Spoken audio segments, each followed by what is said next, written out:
देखते हैं constraint of DDL देखते हैं। तो पहले आता है प्राइमरी की का कंस्ट्रेंट।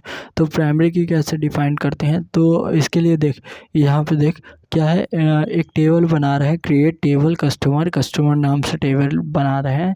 उसमें क्या है, आईडी इंट, आईडी जो है वो इंटीजर टाइप की है, वो क्या है प्राइमरी की है। तो प्राइमरी की पहले लिखते कैसे हैं, तो प्राइमरी की देख लिखते कैसे हैं, इंट लिखा है और INT लिखा, फिर उसके बाद एक प्राइमरी की बना दिया। तो एक ये होता है कि प्राइमरी की को हमने बना दिया, यहाँ पे लिखा भी है, ठीक। और फिर इसके साथ और डेटा टाइप्स डिस्क्राइब कर दिया, जैसे ब्रांच आईडी जो कि इंटीजर होगा, फर्स्ट नेम जो कि क्या होगा कैरेक्टर होगा 50 बाइट का, लास्ट नेम क्या होगा कैरेक्टर होगा 50 बाइट का, डेट ऑफ बर्थ होगा जो कि डेट होगा, और जेंडर होगा कितना कैरेक्टर 6 बाइट का। या तो पहले हम क्या करते हैं, ये चीज़ ना लिखें यहाँ प्राइमरी, ये जो लिखे हैं प्राइमरी की इसको पहले ना लिखें, फिर या तो हम लास्ट में क्या करें, प्राइमरी स्पेस की आईडी। तो इस तरह से प्राइमरी की बना सकते हैं। इन दोनों में से एक कोई तरीका से हम क्या कर सकते हैं, प्राइमरी की बना सकते हैं। अब एक ये डाउट आता है कि अगर दो चीज़ों को मिला के प्राइमरी की बनाना रहा तो कैसे बनाएंगे। तो जैसे स्टूडेंट स्पेस आईडी इस इंट नॉट नल ले लिए, और दूसरा क्या ले लिए, course space ID course underscore ID, ये भी क्या ले लिए, नोट नल ले लिए। फिर इसके बाद अगर इन दोनों को मिला के प्राइमरी की बनाना है तो प्राइमरी की student ID comma course ID, इस दोनों को मिला के प्राइमरी की बनाया। एक चीज़ बता दें कि अगर ये इट इज़ गुड कि जो अच्छी प्रैक्टिस यही है कि इंटीजर को ही तुम क्या बनाओ, अपनी प्राइमरी की बनाओ। अब देख यहाँ पे दो चीज़ों को मिला के हमने क्या बनाया है, प्राइमरी की बनाया है। दूसरा तरीका ये होता है कि जैसे कंस्ट्रेंट डाल दिया प्राइमरी की, और फिर उसके क्या बात क्या लिख दिया, प्राइमरी की आईडी कॉमा आईडी या एम्प्लॉय आईडी, दो चीज़ों को मिला के एक प्राइमरी की पी के नाम से क्या बनाई दी है, प्राइमरी की बना दी है। तो हमारी यहाँ पे ये एक कंस्ट्रेंट लगा के किया है। यहाँ हम देखेंगे कंसिस्टेंसी कंस्टेंट जो होता है उसको लगा के हमने यहाँ प्राइमरी की बनाया है। तो कंसिस्टेंसी कंस्टेंट में जो पीके है, जैसे यहाँ पे लिखेंगे कंस्टेंट एज लिख रहे हैं, तो इसी तरह कंस्टेंट पीके है। तो ये जो कंस्टेंट लगा है प्राइमरी की वाला, यही इस कंस्टेंट को पीके कहते हैं। पीके इन द सेंस पीके नाम है, स्पेसिफिक उसको पीके नहीं कहा जाता है। प्राइमरी की के लिए मैंने उसको नाम रख दिया था पीके। तो एक तरीका ये भी है कि कंस्ट्रेंट पीके प्राइमरी की और दोनों पैरामीटर पास कर दो, तो इस तरह से क्या बन जाएगा, एक प्राइमरी की बन जाएगा। क्या लिखा है, प्राइमरी की इज़ नॉट नल होती है, प्राइमरी की नल नहीं होती है। यूनिक एंड ओनली वन पर टेबल, एक टेबल में एक ही प्राइमरी की होती है। फॉरेन की क्या होती है, फॉरेन की रेफर टू द प्राइमरी की of the another table, foreign की रेफर करती है प्राइमरी की किसी और टेबल की। Each relation can have the any number of the foreign की, एक रिलेशन में बहुत सारे फॉरेन की हो सकते हैं। तो फॉरेन की बनाएंगे कैसे, जैसे पहले वैल्यू डिफाइन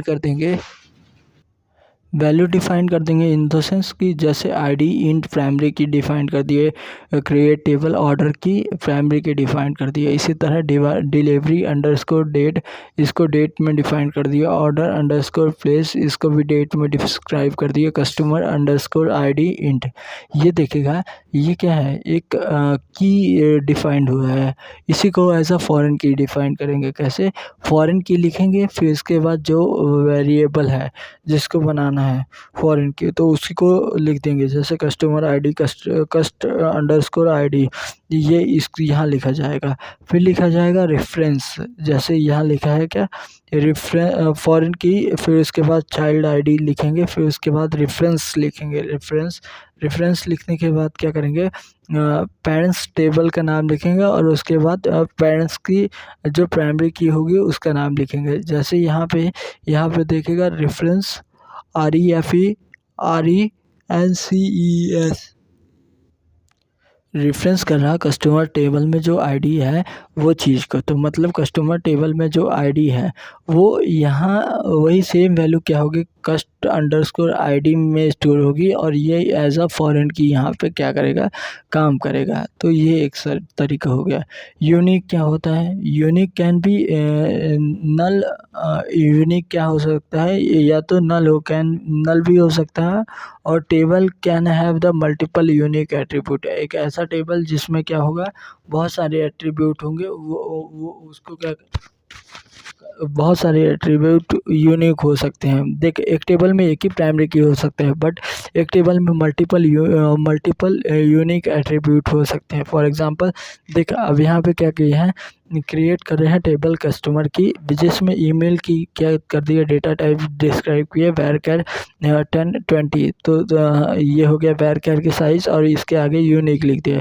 तो इस टेबल जो ये कस्टमर टेबल है उसके अंदर तो एक वो डेटा टाइप रहेगा कि, अब क्या देखें, यूनिक कैन बी, एक यूनिक होगा जैसे ईमेल आईडी, ये varchar क्या है, 1024 इसके कैरेक्टर है, और फिर इसके बाद क्या बताया, ये यूनिक है। तो जितनी भी यूनिक होंगे वो सारी क्या हो, ईमेल आईडी होंगी, वो सारी क्या होंगी, यूनिक होगी इसमें।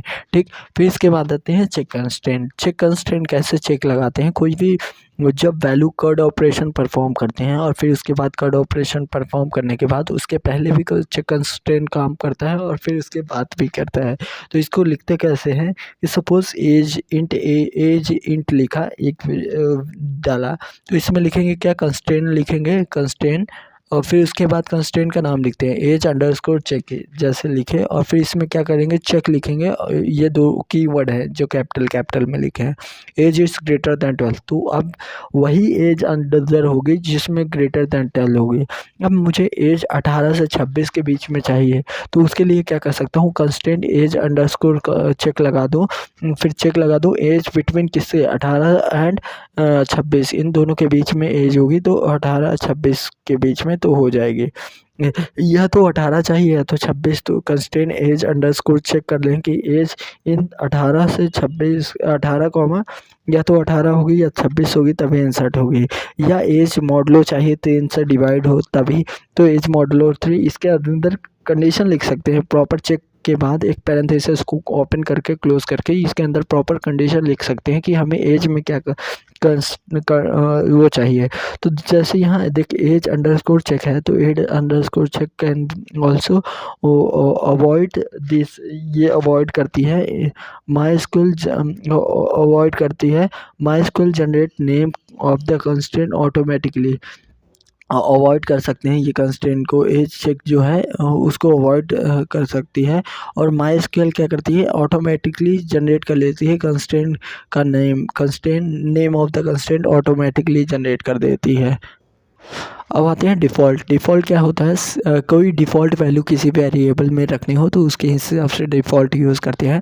तो डिफ़ॉल्ट के लिए क्या करते हैं, जैसे एक set default value to column, अगर किसी कॉलम में वैल्यू असाइन करना है तो डिफ़ॉल्ट वैल्यू असाइन कर सकते हैं। तो डिफ़ॉल्ट वैल्यू क्या करेगा, जनरेट, ये डिफ़ॉल्ट वैल्यू असाइन करेगा किसी भी कॉलम को, अगर वैल्यू नहीं देते हैं तब असाइन करेगा। तो जैसे क्रिएट टेबल अकाउंट नाम से एक टेबल क्रिएट किया, इसमें सेव रेट करके एक कोई वेरिएबल होगा, इसमें क्या होगा, डबल होगा और ये नॉट नल होगा, और डिफ़ॉल्ट इसकी वैल्यू कितनी रहेगी, 4.25। जैसे अमेज़न का कोई सब्सक्रिप्शन इनिशियल फेज में जब आईडी बनाया होगा तब नहीं लिया होगा, तो उसका अमेज़न सब्सक्रिप्शन क्या कर देगा, डिफ़ॉल्ट 0 कर देगा कि वो जब इनिशियली जब आईडी बनाया होगा तब उसने सब्सक्रिप्शन नहीं लिया होगा। तो डिफ़ॉल्ट कीवर्ड का ये काम आता है। और फिर छठवां कंस्ट्रेंट होता है नॉट नल। नॉट नल क्या बताता है कि उसमें उस कॉलम में क्या आएगा, नल वैल्यू नहीं आएगी और ना तो वो एम्प्टी छूटेगी। तो नॉट नल, कुछ ना कुछ तो उसमें वैल्यू होनी चाहिए, रिपीटिंग वैल्यू भी हो सकती है बट वो एम्प्टी नहीं रहेगा।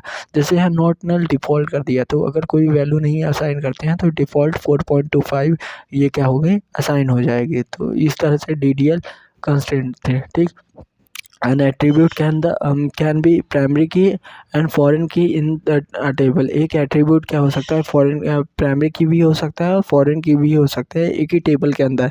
देखे हैं 1-to-1 के रिलेशन में, ये देखे हैं यूनरी के केस में कि एक ही एट्रीब्यूट्स क्या होता है, उसको कॉलम बनाना पड़ता है और उसको क्या बनाना पड़ता है, फॉरेन की भी बनानी पड़ता है। तो एक टेबल में या तो प्राइमरी की भी हो सकता है वो और फॉरेन की भी, दोनों चीज़ें हो सकती है।